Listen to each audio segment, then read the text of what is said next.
Alrighty. So we are going to be finishing this and going into Leviticus today. And to begin today, we are going to start with the forbidden religious objects, Exodus 34:13. The altars, sacred stones, and Asherah poles appear in the Bible as a reoccurring group of banned religious objects. Exodus 34:13. All three were common in the religious world of Syria, Palestine, including Canaan. Altars were used for making sacrifices to the god of the area. They were constructed where the deity was felt to be present, sometimes along with a temple, a shrine, or an open sanctuary. Many of the numerous ancient altars discovered in Palestine are carefully carved with stone horns on the four top corners. A depression was often carved around the outer top area to catch blood so that it could be ritually sprinkled on the altar itself, a standard sacrificial ritual. Only when devoted to God and restricted to certain locations were altars acceptable for Israel. Sacred stones were slabs of stone, sometimes carved which stood in religious centers as representatives of deities. Such cultic items dating from the 3rd millennium BC have been recovered.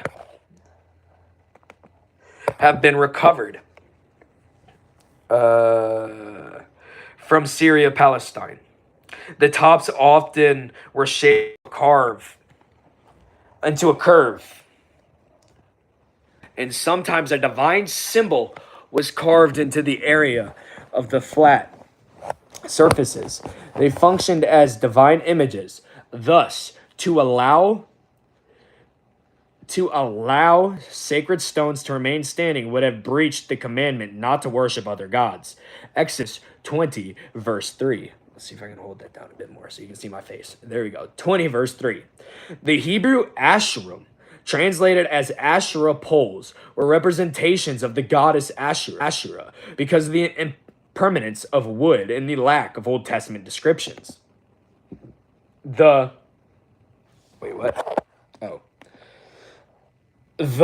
form of Asherim is uncertain. Some suggest these items were sacred trees or representations of sacred trees. Others suppose they were wooden objects made by humans, possibly poles or images. Since the Asherim stood for the goddess Asherah, it is understandable that the Judahites will invite you and you will eat their sacrifices. And when you choose some of their daughters as wives for your sons, and those daughters prostitute themselves to their gods, they will lead your sons to do the same. Do not make any idols. Celebrate the festival of unleavened bread for 7 days. Eat bread made without yeast as I commanded you. Do this at the appointed time in the month of Aviv, for in that month you came out of Egypt. The first offspring of every womb belongs to me, including all the firstborn males of your livestock, whether from herd or flock. Redeem the firstborn donkey with a lamb. But if you do not redeem it, break its neck. Redeem all your firstborn sons. No one is to appear before me empty-handed. 6 days you shall labor, but on the 7th day you shall rest, even during the plowing season. In harvest you must rest. Celebrate the festival of weeks with the first fruits of the wheat harvest, and the festivals of ingathering at the turn of the year. 3 times a year all your men are to appear before the sovereign Lord, the God of Israel. I will drive out nations before you and enlarge your territory, and no one will covet your land. When you go up 3 times each year to appear before the Lord your God, do not offer the blood of a sacrifice to me along with anything containing yeast, and do not let any of the sacrifice from the past. The radiant face of Moses. The radiant face of Moses. When Moses came down from Mount Sinai with the 2 tablets of the covenant law, radiant because he had spoken with the Lord. When Aaron and all the Israelites saw Moses, his face was radiant, and they were afraid to come near him. But Moses called to them. So Aaron and all the leaders of the community came back to him and spoke to them. Afterward, all the Israelites came near him, and he gave them all the commands the Lord had given him on Mount Sinai. When Moses finished speaking to them, he put a veil over his face. But whenever he entered the Lord's presence to speak with him, he removed the veil until he came out. And when he came out and told the Israelites what he had been commanded, they saw that his face was radiant. Then Moses would put the veil back over his face until he went in to speak with the Lord. Exodus 35. The Sabbath regulations. Moses assembled the whole Israelite community and said to them, These are the things the Lord has commanded you to do. For 6 days work is to be done, but the 7th day shall be your holy day, a day of Sabbath rest to the Lord. Whoever does any work on it is to be put to death. Do not light a fire in any of your dwellings on the Sabbath day. It has a picture of Moses that the Greeks made, of a statue of Moses that the Greeks made, which is pretty dope. It's cool looking. I like it a lot. Materials for the tabernacle. Moses said to the whole Israelite community, "This is what the Lord has commanded. From what you have, take an offering for the Lord. Everyone who is willing to bring the Lord an offering of gold, silver, and bronze, blue, purple, and scarlet yarn, and fine linen, goat hair, ram skins, dyed red, and oil for the light. No, and another type of durable leather, acacia wood, olive oil for the light, spices for the anointing oil and for the fragrant incense, and onyx stones and other gems to be mounted on the ephod and breastpiece. All who are skilled among you are to come and make everything the Lord has commanded. The tabernacle with its tent and its covering clasps, frames, crossbars, posts, and bases. The ark with its poles and the atonement cover and the curtain that shields it.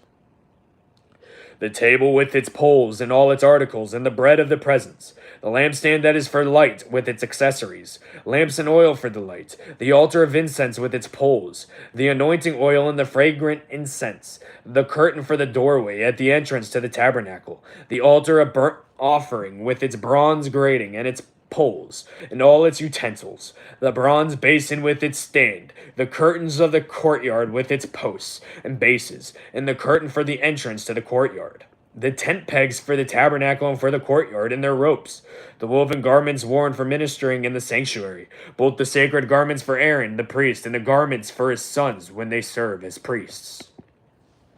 Then the whole Israelite community withdrew from Moses' presence. And everyone who was willing and whose heart moved them came and brought an offering to the Lord for the work on the tent of meeting, for all its service, and for the sacred garments. All who were willing, men and women alike, came and brought gold, jewelry of all kinds, brooches, earrings, rings, and ornaments.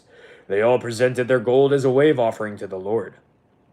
Everyone who had blue, purple, or scarlet yarn, or fine linen, or goat hair, ram skins, dyed red, or the other durable leather brought them. Those presenting an offering of silver or bronze brought it as an offering to the Lord. And everyone, I mean everyone, who had acacia wood for any part of the work brought it. Every skilled woman spun with her hands and brought what she had, spun, blue, purple, or scarlet yarn, or fine linen. And all the women who were willing and had the skill spun the goat hair. The leaders brought onyx stones and other gems to be mounted on the ephod and breastpiece. They also brought spices and olive oil for the light, and for the anointing oil, and for the fragrance oil. All the Israelite men and women who were willing brought to the Lord free will offerings for all the work the Lord, through Moses, had commanded them to do. Bezalel and Oholiab. Then Moses said to the Israelites, "See, the Lord has chosen Bezalel, son of Uri, the son of Hur, of the tribe of Judah, and he has filled him with the knowledge and with all kinds of skills to make artistic designs for work in gold, silver, and bronze, to cut and set stones, to work in wood, and to engage in all kinds of artistic crafts. And he has given both him and Oholiab, son of Ashmach, of the tribe of Dan, the ability to teach others. He has filled them with skill to do all kinds of work as engravers, designers, embroiderers, in blue, purple, and scarlet yarn, and fine linen, and weavers, all of them skilled workers and designers." Now it has a picture of the rings right here. Those rings look pretty cool. I like those. They're looking good. They are carved in such a way, and I'm pretty sure they wore these. Gifted craftsmen with wisdom and understanding were set apart for the construction of the temple. So those are actually temple rings. Time capsule, 1525 to 1511 BC. 1525. Elima the first establishes the kingdom at Aleppo. He also is overthrown, and his son Ijrim flees to Phoenicia. In 1525 to 1504, Amenhotep I, the pharaoh of Egypt, was born and lived. 1518 to 1480, Idrim returns victoriously and makes his capital at Alalaka. 1511. In 1511 BC, Idrim makes a treaty with Mitanni in an alliance against the Hittites. Now let's continue. In Exodus 36, so Bezalel, Oholiab, and every skilled person to whom the Lord has given skill and ability to know how to carry out all the work of constructing the sanctuary are to do the work just as the Lord has commanded. Then Moses summoned Bezalel and Oholiab, and every skilled person to whom the Lord had given ability and who was willing to come and do the work. They received from Moses all the offerings the Israelites had brought to carry out the work of constructing the sanctuary. And the people continued to bring free will offerings morning after morning. So all the skilled workers who were doing all the work on the sanctuary left what they were doing and said to Moses, "The people are bringing more than enough for doing the work the Lord commanded to be done." Then Moses gave an order, and they sent this word throughout the camp: "No man or woman is to make anything else as an offering for the sanctuary." And so the people were restrained from bringing more, because what they already had was more than enough to do all the work. The tabernacle. All those who were skilled among the workers made the tabernacle with tent curtains of finely twisted linen and blue, purple, and scarlet yarn, with cherubim woven into them by expert hands. All the curtains were the same size, 28 cubits long and 4 cubits wide. They joined 5 of the curtains together and did the same with the other 5. Then they made loops of blue material along the edge of the end curtain in one set, and the same was done with the end curtain in the other set. They also made 50 loops on one curtain and 50 loops on the end curtain of the other set, with the loops opposite each other. Then they made 50 gold clasps and used them to fasten the 2 sets of curtains together so that the tabernacle was a unit. They made curtains of goat hair for the tent over the tabernacle, 11 altogether. All 11 curtains were the same size, 30 cubits long and 4 cubits wide. They joined 5 of the curtains into one set and the other 6 into another set. Then they made 50 loops along the edge of the end curtain in one set, and also along the edge of the end curtain in the other set. They made 50 bronze clasps to fasten the tent together as a unit. Then they made for the tent a covering of ram skins dyed red, and over that a covering of the other durable leather. They made upright frames of acacia wood for the tabernacle. Each frame was 10 cubits long and a cubit and a half wide, with 2 projections in parallel to each other. They made all the frames of the tabernacle in this way. They made 20 frames for the south side of the tabernacle, and made 40 silver bases to go under them, 2 bases for each frame, one under each projection. For the other side, the north side of the tabernacle, they made 20 frames and 40 silver bases, 2 under each frame. They made 6 frames for the far end, that is the west end of the tabernacle, and 2 frames were made for the corners of the tabernacle at the far end. At these 2 corners, the frames were double from the bottom all the way to the top and fitted into a single ring. Both were made alike, so there were 8 frames and 16 silver bases, 2 under each frame. They also made crossbars of acacia wood, 5 for the frames on one side of the tabernacle, 5 for those on the other side, and 5 for the frames on the west at the far end of the tabernacle. They made the center crossbar so that it extended from end to end at the middle of the frames. They overlaid the frames with gold and made gold rings to hold the crossbars. They also overlaid the crossbars with gold.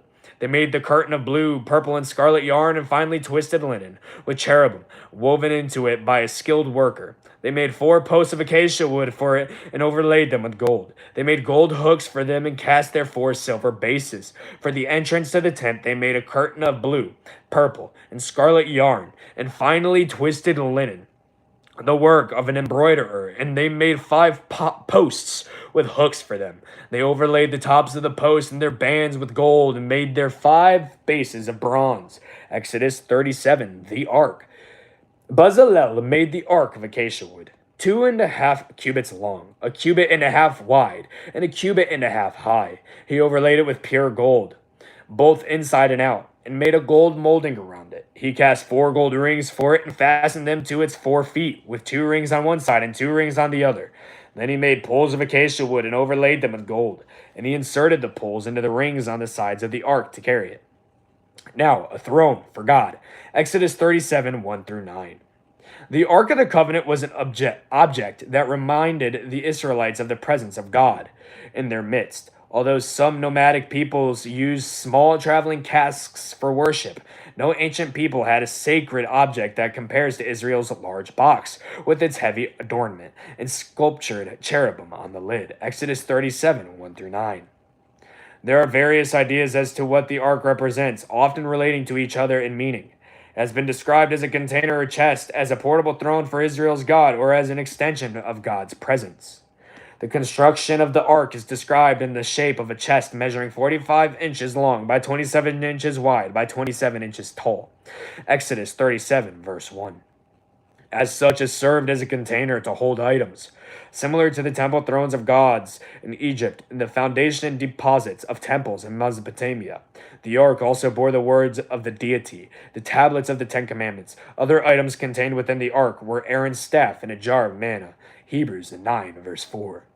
As a portable throne, the ark provided the place where God would sit in the presence of the Israelites. The cherubim on the ark, Exodus 37, verse 7, were not images of God, but rather divine attendants. They represented the type of throne which seated rulers and deities along the eastern Mediterranean coast as far back as the second millennium BC. A king sitting upon a cherubim throne is pictured in the sarcophagus of Ahiram, king of Byblos, in the 10th century BC. Some scholars think that the ark represented the footstool of God's throne rather than the throne itself. King David referred to the ark as a footstool in 1 Chronicles 28, verse 2. The cherubim throne of Ahiram had a box-shaped footstool, and the Canaanite god El also had a footstool. The ark was a symbol of the invisible presence of God. The possession of the ark in battle represented both the presence and the favor of God in 1 Samuel 4, 3 through 7. Its capture by the Philistines meant that the favor of God has been lost as well in 1 Samuel 4, 19 through 22. Here's a painting that represents the ark, the golden ark, the ark of the covenant. So let's continue. He made the atonement cover of pure gold, 2.5 cubits long and 1.5 cubits wide. Then he made 2 cherubim out of hammered gold at the ends of the cover. He made 1 cherub on one end and the second cherub on the other. At the 2 ends he made them of one piece with the cover. The cherubim had their wings spread upward, overshadowing the cover with them. The cherubim faced each other, looking toward the cover. The table. They made the table of acacia wood, 2 cubits long, 1 cubit wide, and 1.5 cubits high. Then they overlaid it with pure gold and made a gold molding around it. They also made around it a rim a handbreadth wide and put a gold molding on the rim. They cast 4 gold rings for the table and fastened them to the 4 corners, where the 4 legs were. The rings were put close to the rim to hold the poles used in carrying the table. The poles for carrying the table were made of acacia wood and were overlaid with gold, and they made from pure gold the articles for the table, its plates and dishes and bowls, and its pitchers for the pouring out of drinking offerings. The lampstand. They made the lampstand of pure gold. They hammered out its base and shaft, and made its flower-like cups, buds, and blossoms of one piece with them. 6 branches extended from the sides of the lampstand, 3 on one side and 3 on the other. 3 cups shaped like almond flowers with buds and blossoms were on one branch, 3 on the next branch, and the same for all 6 branches extending from the lampstand. And on the lampstand were 4 cups shaped like almond flowers with buds and blossoms. 1 bud was under the first pair of branches extending from the lampstand, and a second bud under the second pair, and a third bud under the third pair. 6 branches in all. The buds and the branches were all of one piece with the lampstand, hammered out of pure gold. Religion and worship. The lampstand in Exodus 37:17 was removed from Jerusalem by the Roman army in AD 70. It is depicted on the Arch of Titus in Rome as part of a parade of spoils taken by the victorious soldiers. This was probably not the original lamp, but in any case, it too is now lost. The 7-branch lampstand continues as a symbol of Judaism. They made it 7 lamps, as well as its wick, trimmers, and trays of pure gold. They made the lampstand and all its accessories from 1 talent of pure gold. The altar of incense. They made the altar of incense out of acacia wood. It was square, a cubit long and a cubit wide and 2 cubits high. Its horns of one piece with it. They overlaid the top and all the sides, the horns with pure gold, and made a golden molding around it. They made 2 gold rings below the molding, 2 on each of the opposite sides, to hold the poles used to carry it. They made the poles of acacia wood and overlaid them with gold. They also made the sacred anointing oil and the pure fragrant incense, the work of a perfumer. Exodus 38. The altar of burnt offering. They built the altar of burnt offering of acacia wood, 3 cubits high. It was square, 5 cubits long, and 5 cubits wide. They made a horn at each of the 4 corners, so that the horns and the altar were of one piece, and they overlaid the altar with bronze. They made all its utensils of bronze, its pots, shovels, sprinkling bowls, meat forks, and fire pans. And they made a grating for the altar, a bronze network to be under its ledge, halfway up the altar. They cast bronze rings to hold the poles for the 4 corners of the bronze grating. They made the poles of acacia wood and overlaid them with bronze. They inserted the poles into the rings so they would be on the sides of the altar for carrying it. They made it hollow out of boards. The basin for washing. They made the bronze basin and its bronze stand from the mirrors of the women who served at the entrance to the tent of meeting. The courtyard. Next, they made the courtyard. The south side was 100 cubits long and had curtains of finely twisted linen, with 20 posts and 20 bronze bases, and with silver hooks and bands on the posts. The north side was also 100 cubits long and had 20 posts and 20 bronze bases with silver hooks and bands on the posts. The west end was 50 cubits wide and had curtains with 10 posts and 10 bases, with silver hooks and bands on the posts. The east end toward the sunrise was also 50 cubits wide. Curtains 15 cubits long were on one side of the entrance with 3 posts and 3 bases, and curtains 15 cubits long were on the other side of the entrance to the courtyard with 3 posts and 3 bases. All the curtains around the courtyard were of finely twisted linen. The bases for the posts were bronze. The hooks and the bands on the posts were silver, and their tops were overlaid with silver. So all the posts of the courtyard had silver bands. The curtain for the entrance to the courtyard was made of blue, purple, and scarlet yarn and finely twisted linen, the work of an embroiderer. It was 20 cubits long, and like the curtains of the courtyard, 5 cubits high, with 4 posts and 4 bronze bases. Their hooks and bands were silver, and their tops were overlaid with silver. All the tent pegs of the tabernacle and of the surrounding courtyard were bronze. The materials used. These are the amounts of the materials used for the tabernacle of the covenant law, which were recorded at Moses' command by the Levites under the direction of Ithamar, son of Aaron, the priest, Bezalel, son of Uri, the son of Hur, of the tribe of Judah, made everything the Lord commanded Moses. With him was Oholiab, son of Asmach, of the tribe of Dan, an engraver and designer and an embroiderer in blue, purple, and scarlet yarn and fine linen. The total amount of the gold from the wave offering used for all the work on the sanctuary was 29 talents and 730 shekels. According to the sanctuary shekel, the silver obtained from those of the community who were counted in the census was 100 talents and 1,775 shekels. According to the sanctuary shekel, 1 beka per person, that is half a shekel, according to the sanctuary shekel, from everyone who had crossed over to those counted 20 years old or more, a total of 603,550 men. The 100 talents of silver were used to cast the bases for the sanctuary and for the curtain.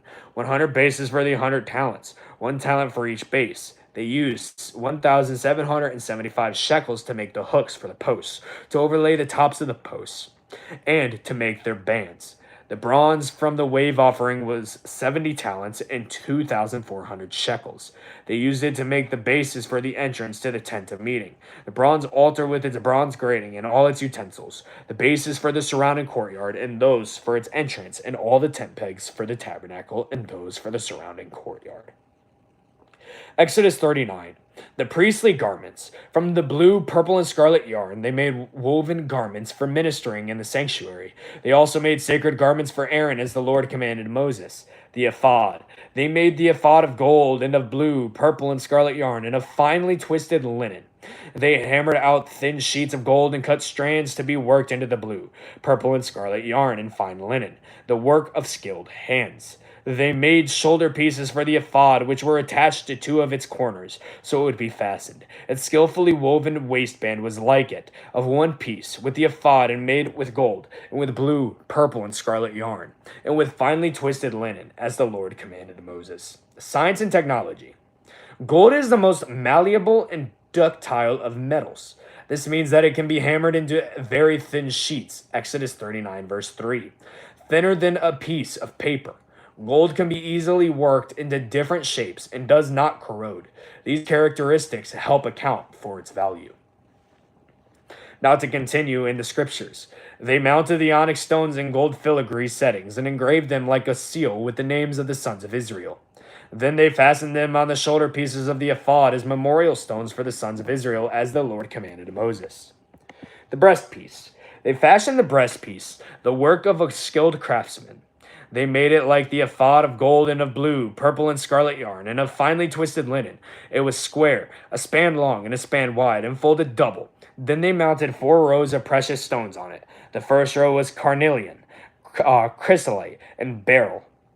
The second row was turquoise, lapis lazuli, and emerald.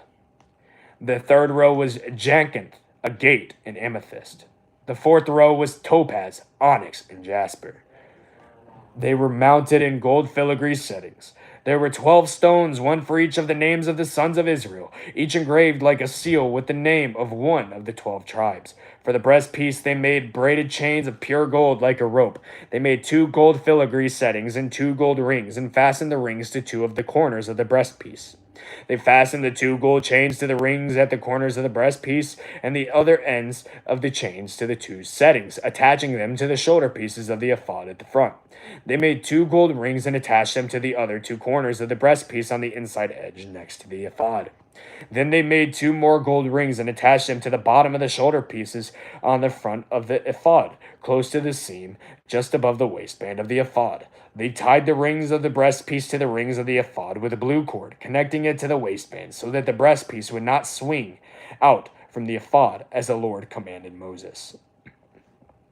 Other priestly garments. They made the robe of the ephod entirely of blue cloth, the work of a weaver, with an opening in the center of the robe like the opening of a collar, and a band around this opening, so that it would not tear.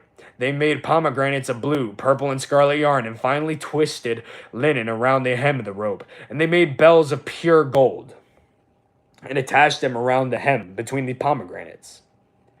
The bells and pomegranates alternated around the hem of the robe to be worn for ministering, as the Lord commanded Moses. For Aaron and his sons they made tunics of fine linen, the work of a weaver, and the turban of fine linen, the linen caps, and the undergarments of finely twisted linen. The sash was made of finely twisted linen and blue, purple, and scarlet yarn, the work of an embroiderer, as the Lord commanded Moses. They made the plate, the sacred emblem, out of pure gold, and engraved on it, like an inscription on the seal, "Holy to the Lord." Then they fastened a blue cord to it to attach it to the turban, as the Lord commanded Moses. Moses inspects the tabernacle. So all the work on the tabernacle, the tent of meeting, was completed. The Israelites did everything just as the Lord commanded Moses. Then they brought the tabernacle to Moses, the tent and all its furnishings, its clasps, frames, crossbars, posts, and bases, the covering of ram skins dyed red, and the covering of another durable leather, and the shielding curtain, the Ark of the Covenant law with its poles, and the atonement cover, the table with all its articles, and the bread of the presence, the pure gold. Lampstand with its rows of lamps and all its accessories, and the olive oil for light, the gold altar, the anointing oil, the fragrant incense, and the curtain for the entrance to the tent. The bronze altar with its bronze grating, its poles and all its utensils, the basin with its stand, the curtains of the courtyard with its posts and bases, and the curtain for the entrance to the courtyard, the ropes and tent pegs for the courtyard, all the furnishings for the tabernacle, the tent meeting, and the woven garments worn for ministering in the sanctuary, both the sacred garments for Aaron the priest and the garments for his sons when serving as priests. The Israelites had done all the work just as the Lord had commanded Moses. Moses inspected the work and saw that they had done it just as the Lord had commanded. So Moses blessed them. Exodus 40, setting up the tabernacle. Then the Lord said to Moses, set up the tabernacle, the tent of meeting, on the first day of the first month. Place the ark of the covenant law in it and shield the ark with the curtain. Bring in the table and set out what belongs on it. Then bring in the lampstand and set up its lamps. Place the gold altar of incense in front of the ark of the covenant law and put the curtain at the entrance to the tabernacle. Place the altar of burnt offering in front of the entrance to the tabernacle, the tent of meeting. Place the basin between the tent of meeting and the altar and put water in it. Set up the courtyard around it and put the curtain at the entrance to the courtyard. Take the anointing oil and anoint the tabernacle and everything in it. Consecrate it and all its furnishings, and it will be holy. Then anoint the altar of burnt offering and all its utensils. Consecrate the altar, and it will be the most holy. Anoint the basin and its stands, and consecrate them. Bring Aaron and his sons to the entrance to the tent of meeting, and wash them with water. Then dress Aaron in the sacred garments. Anoint him and consecrate him, so he may serve me as priest. Bring his sons and dress them in tunics. Anoint them just as you anointed their fathers, so they may serve me as priests. Their anointing will be a priesthood that will continue throughout their generations. Moses did everything just as the Lord commanded him. So the tabernacle was set up on the first day of the first month in the second year. When Moses set up the tabernacle, he put the bases in place, erected the frames, inserted the crossbars, and set up the posts. Then he spread the tent over the tabernacle and put the covering over the tent, as the Lord commanded him.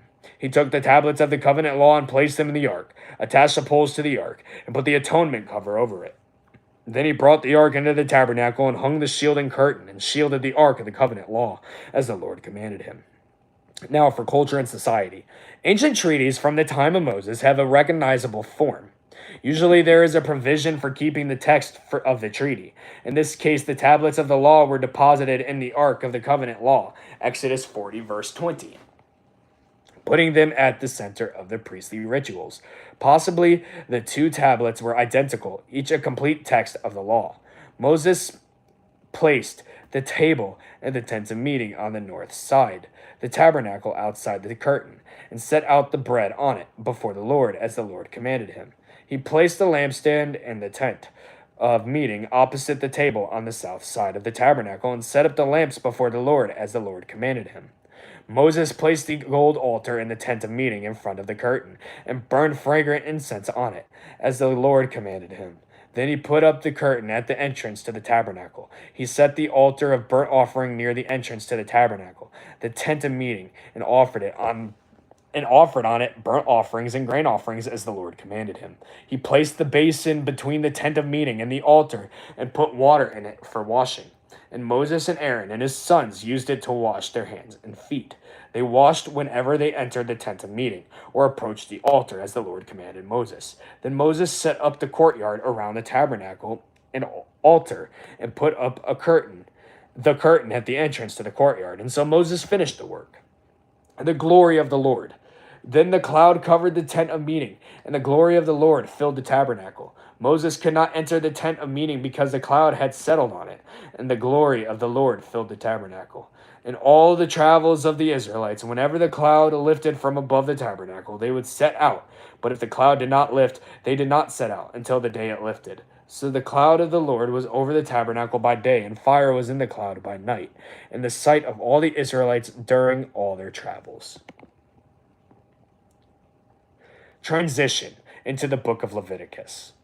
Leviticus continues God's covenant instructions on Mount Sinai, begun in Exodus 20. The name comes from the many laws and regulations of the book that concern the rights and duties of priests who are the tribe of Levi. Certain clearly defined bodies of laws can be identified in the book. The first 7 chapters prescribe the laws of sacrifice. Chapters 11 through 15 distinguish between what is clean and unclean.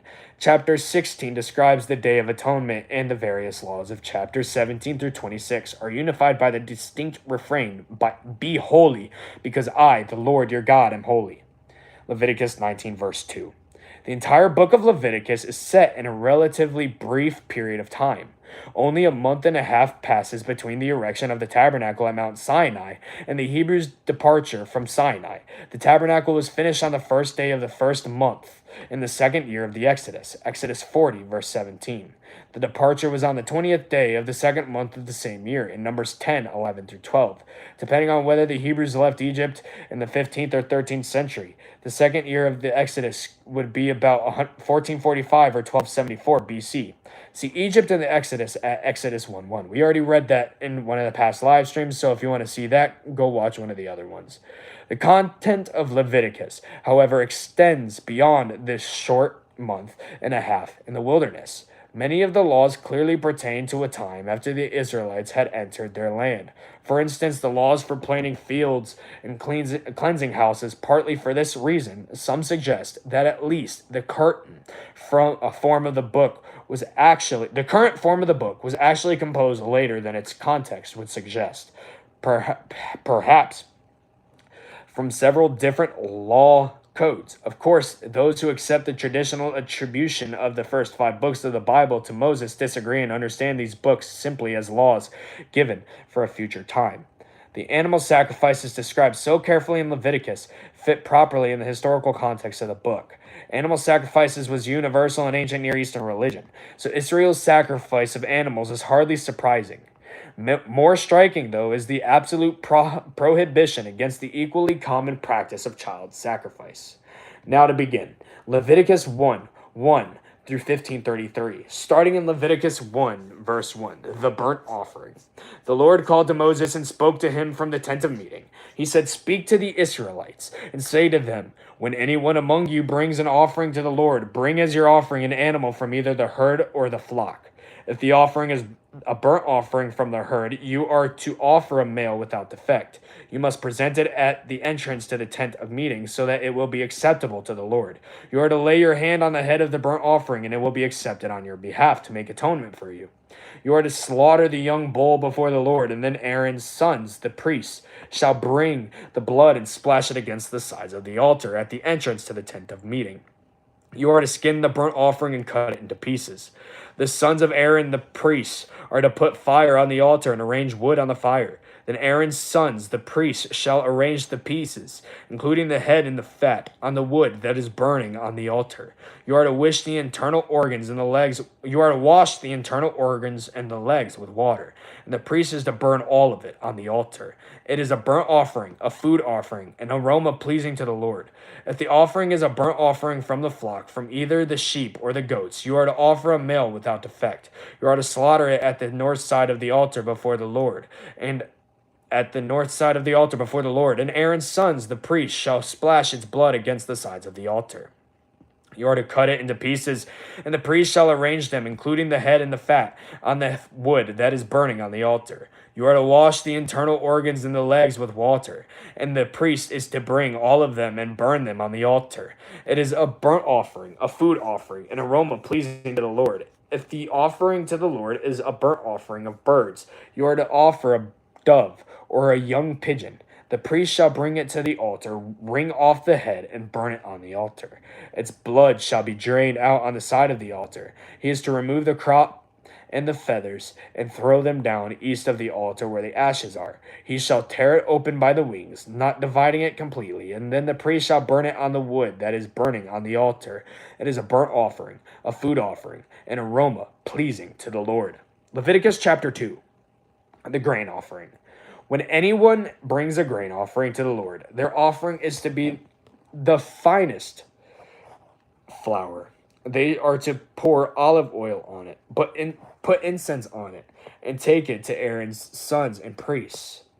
The priest shall take a handful of the flour and oil, together with all the incense, and burn this as a memorial portion on the altar, a food offering, an aroma pleasing to the Lord. The rest of the grain offering belongs to Aaron and his sons. It is the most holy part of the food offerings presented to the Lord.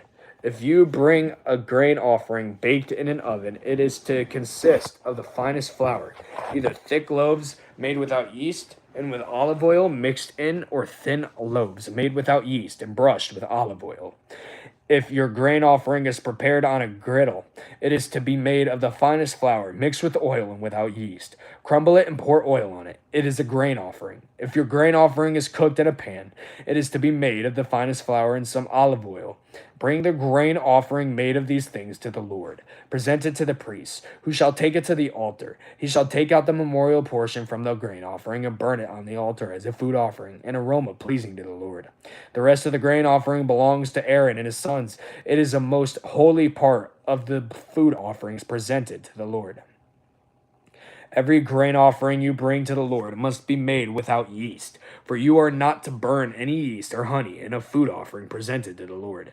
You may bring them to the Lord as an offering of the firstfruits, but they are not to be offered on the altar as a pleasing aroma. Season all your grain offerings with salt. Do not leave the salt of the covenant of your God out of your grain offerings. Add salt to all your offerings. Religion and worship. Salt has a symbolic meaning in the sacrificial system. Leviticus 2:13. It is a common substance and is an essential ingredient in bread. Leaven was not used in sacrifices, but salt was required. The Bible does not explain the meaning of these symbols. Leaven is often said to be a symbol of decay, but its normal use is to improve bread, not destroy it. If you bring a grain offering of first fruits to the Lord, offer crushed heads of new grain, roasted in the fire. Put oil and incense on it. It is a grain offering. The priest shall burn the memorial portion of the crushed grain and the oil together with all the incense as a food offering presented to the Lord. Leviticus 3. The fellowship offering. If your offering is a fellowship offering and you offer an animal from the herd, whether male or female, you are to present before the Lord an animal without defect. You are to lay your hand on the head of your offering and slaughter it at the entrance to the tent of meeting. Then Aaron's sons, the priests, shall splash the blood against the sides of the altar. From the fellowship offering you are to bring a food offering to the Lord, the internal organs, and all the fat that is connected to them, both kidneys with the fat on them near the loins, and the long lobe of the liver, which you will remove with the kidneys. Then Aaron's sons are to burn it on the altar on top of the burnt offering that is lying on the burning wood. It is a food offering, an aroma pleasing to the Lord. If you offer an animal from the flock as a fellowship offering to the Lord, you are to offer a male or female without defect. If you offer a lamb, you are to present it before the Lord. Lay your hand on its head and slaughter it in front of the tent of meeting.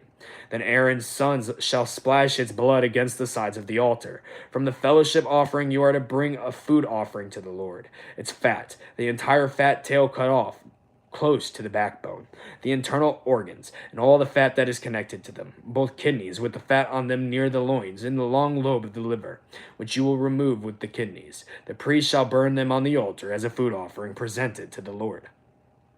If your offering is a goat, you are to present it before the Lord. Lay your hand on its head and slaughter it in front of the tent of meeting. Then Aaron's sons shall splash its blood against the sides of the altar. From what you offer, you are to present this food offering to the Lord, the internal organs and all the fat that is connected to them, both kidneys with the fat on them near the loins, and the long lobe of the liver, which you will remove with the kidneys. The priest shall burn them on the altar as a food offering, a pleasing aroma. All the fat is the Lord's. This is a lasting ordinance for the generations to come. Wherever you live, you must not eat any fat or any blood. Leviticus 4, the sin offering. The Lord said to Moses, "Say to the Israelites, when anyone sins unintentionally and does what is forbidden in any of the Lord's commands, if the anointed priest sins, bringing guilt on the people, he must bring to the Lord's a young bull without defect as a sin offering. For the sin he has committed, he is to present the bull at the entrance to the tent of meeting before the Lord. He is to lay his hand on its head and slaughter it there before the Lord. Then the anointed priest shall take some of the bull's blood and carry it into the tent of meeting. He is to dip his finger into the blood and sprinkle some of it 7 times before the Lord, in front of the curtain of the sanctuary.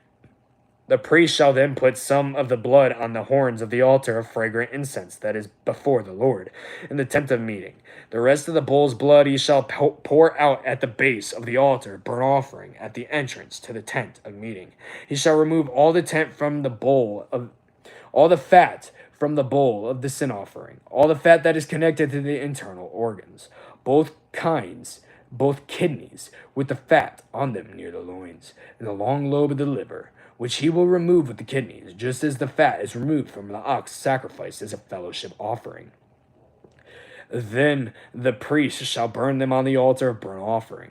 But the hide of the bull and all its flesh, as well as the head and legs, the internal organs and the intestines, that is, all the rest of the bull, he must take outside the camp to place ceremonially clean, where the ashes are thrown, and burn it there in a wood fire on the ash heap.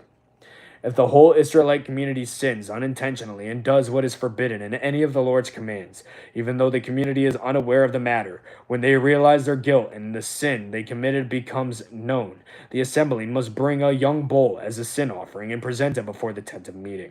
The elders of the community are to lay their hands on the bull's head before the Lord, and the bull shall be slaughtered before the Lord. Then the anointed priest is to take some of the bull's blood into the tent of meeting. He shall dip his finger into the blood and sprinkle it before the Lord 7 times in front of the curtain. He is to put some of the blood on the horns of the altar that is before the Lord in the tent of meeting.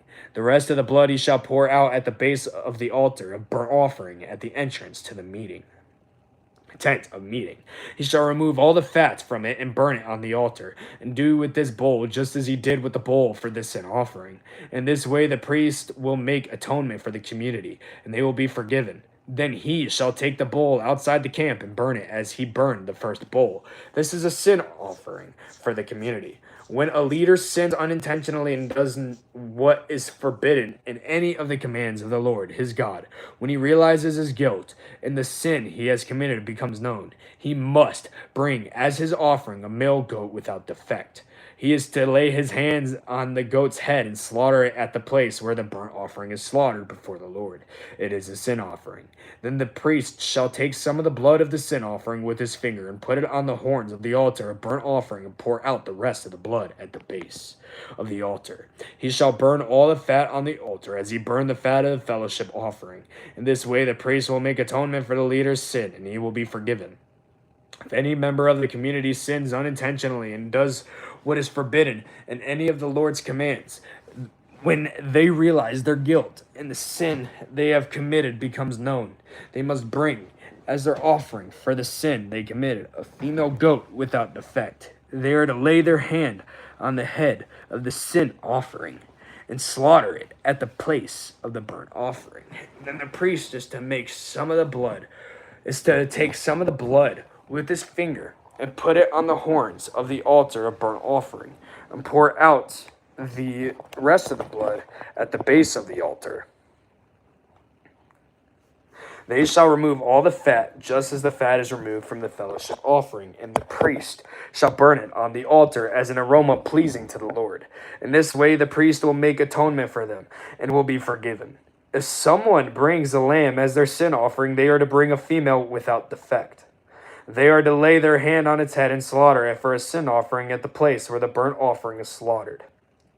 Then the priest shall take some of the blood of the sin offering with his finger, and put it on the horns of the altar of burnt offering, and pour out the rest of the blood at the base of the altar. They shall remove all the fat, just as the fat is removed from the lamb of the fellowship offering. The priest shall burn it on the altar on top of the food offerings presented to the Lord. In this way the priest will make atonement for them for the sin they have committed, and they will be forgiven. Leviticus 5, verse 1. And if anyone sins because they do not speak up when they hear a public charge to testify regarding something they have seen or learned about, they will be held responsible. Now, before we continue in Leviticus chapter 5, we have a time capsule from 1505 to 1500 BC. In 1504 to 1492, we see Tutmosis I becomes the Pharaoh of Egypt. In 1500 to 1200 BC begins the Late Bronze Age. In 1500 BC, we see 4 things. First, Memphis again becomes the chosen royal residence for Egypt's pharaoh. Then the priesthood of Thebes rises to power.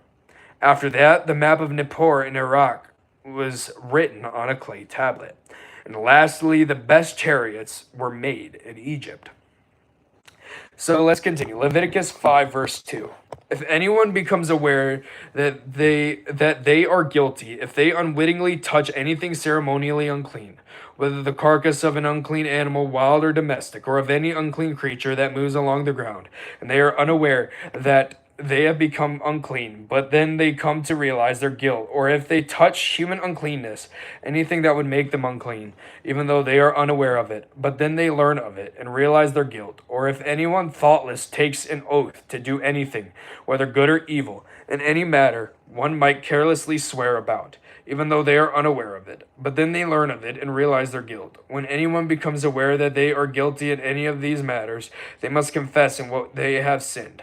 As a penalty for the sin they have committed, they must bring to the Lord a female lamb or goat from the flock as a sin offering, and the priest shall make atonement for them for the sin. Now, before we continue, we have a little commentary based on religion and worship. The uncleanness treated in Leviticus is ritual uncleanness.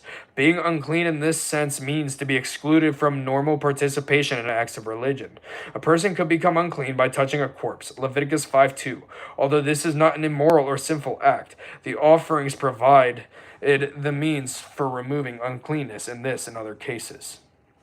Anyone who cannot afford a lamb is to bring 2 doves or 2 young pigeons to the Lord as a penalty for their sin, one for a sin offering and the other for a burnt offering. They are to bring them to the priest, who shall first offer this one for the sin offering. He is to wring its head from its neck, not dividing it completely, and is to splash some of the blood of the sin offering against the side of the altar. The rest of the blood must be drained out the base of the altar. It is a sin offering. The priest shall then offer the other as a burnt offering in the prescribed way and make atonement for them for the sin they have committed, and they will be forgiven. Oh, nobody has come on this one. Now, here's a picture of turtle doves. We actually see these often in the cities. That's a turtle dove. Kind of looks like a pigeon. Turtle doves were used as a trespass offering.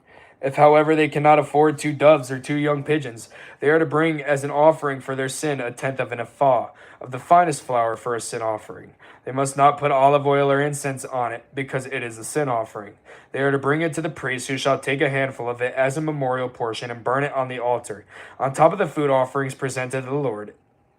It is a sin offering. In this way, the priest will make atonement for them for any of these sins they have committed, and they will be forgiven. The rest of the offering will belong to the priest, as in the case of the grain offering. The guilt offering. The Lord said to Moses, when anyone is unfaithful to the Lord by sinning unintentionally in regard to any of the Lord's holy things, they are to bring to the Lord as a penalty a ram from their flock, one without defect and of the proper value in silver according to the sanctuary shekel. It is a guilt offering. They must make restitution for what they have failed to do in regard to the holy things. Pay an additional penalty of 1/5 of its value and give it all to the priest. The priest will make atonement for them with the ram as a guilt offering, and they will be forgiven. If anyone sins and does what is forbidden in any of the Lord's commands, even though they do not know it, they are guilty and will be held responsible. They are to bring to the priest as a guilt offering a ram from the flock, one without defect and of the proper value. In this way, the priest will make atonement for them for the wrong they have committed unintentionally, and they will be forgiven. It is a guilt offering. They have been guilty of wrongdoing against the Lord. Leviticus chapter 6.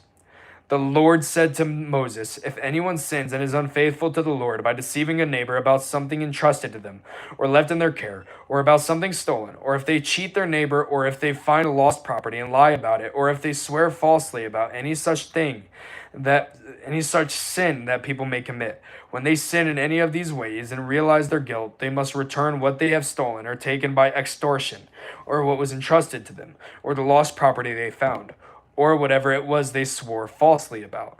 They must make restitution in full, add 1/5 of the value to it, and give it all to the owner on the day they present their guilt offering. And as a penalty, they must bring to the priest, that is, to the Lord, their guilt offering, a ram from the flock, one without defect and of the proper value. In this way, the priest will make atonement for them before the Lord, and they will be forgiven for any of the things they did that made them guilty. The burnt offering. The Lord said to Moses, give Aaron and his sons this command. These are the regulations for the burnt offering. The burnt offering is to remain on the altar hearth throughout the night till morning, and the fire must be kept burning on the altar. The priest shall then put on his linen clothes with linen undergarments next to his body, and shall remove the ashes of the burnt offering that the fire has consumed on the altar and place them beside the altar. Then he is to take off these clothes and put on others, and carry the ashes outside the camp to a place place that is ceremonially unclean. The fire on the altar must be kept burning. It must not go out. Every morning the priest is to add firewood and arrange the burnt offering on the fire and burn the fat of the fellowship offerings on it.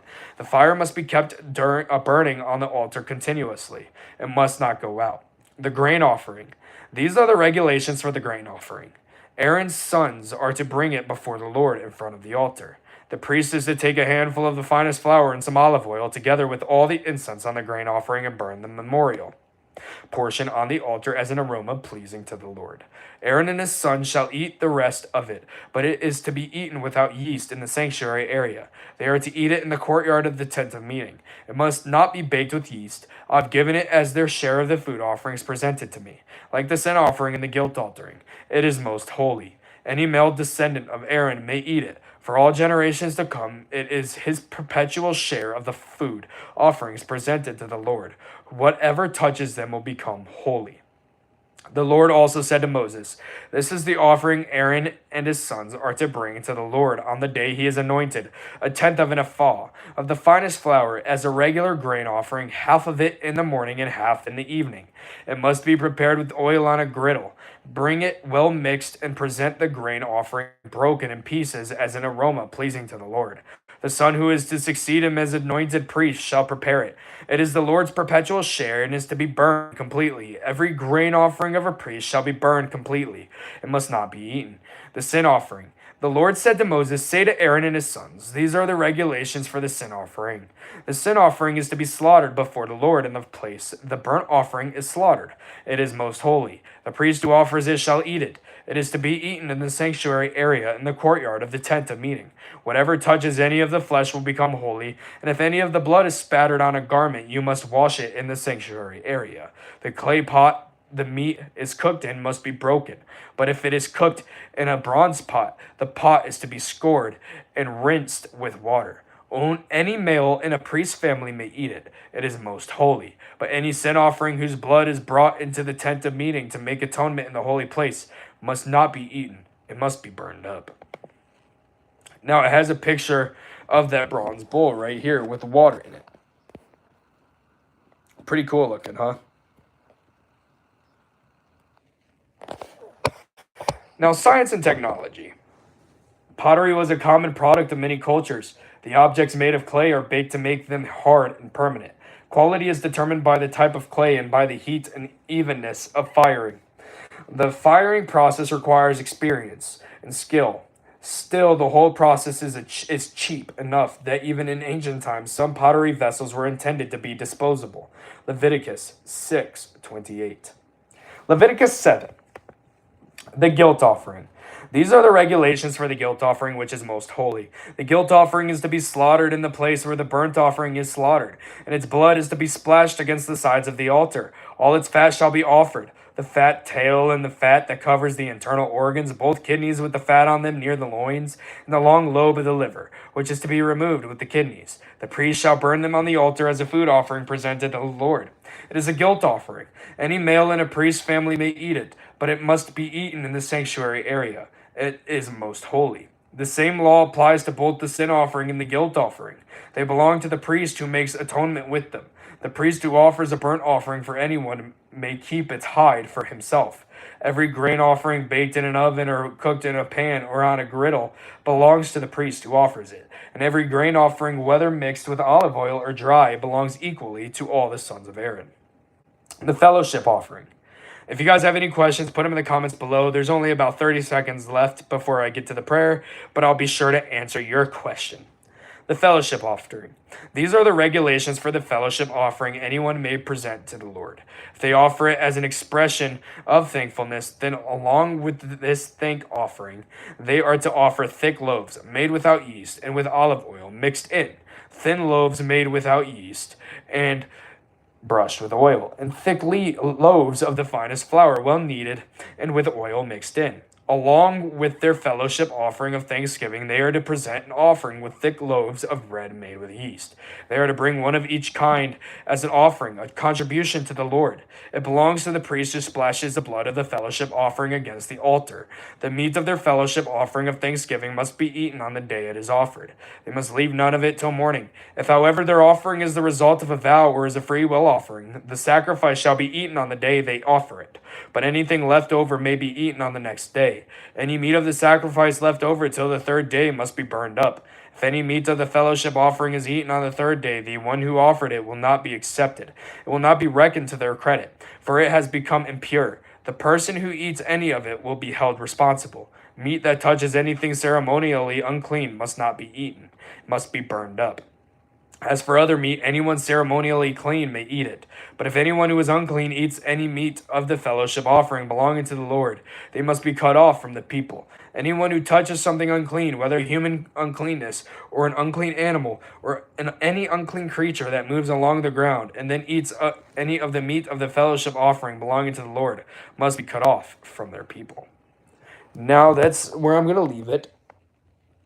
Tomorrow we'll pick back up in the eating fat and blood forbidden portion of Leviticus chapter 7. We're not going to finish Leviticus tomorrow. We're going to get through a good amount of it though. And then we should finish it not tomorrow. Tomorrow's Thursday, but Friday. Thank you guys so much for watching. I'm going to end with prayer, and then I'll see you in tomorrow's live stream. Dear Lord, thank you for this day. Thank you for the blessings. Thank you for dying on the cross for our sins. Lord, I want to thank you for everything you do for us. I want to thank you for your holiness and your power and your mercy. You bringing guilt upon the guilty and mercy upon the innocent.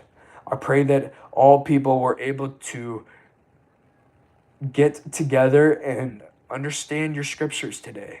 And I hope that the people that were able to get on my live stream were able to understand just a little bit more of the scriptures. And it's on your precious, holy, and powerful name that I pray. Amen.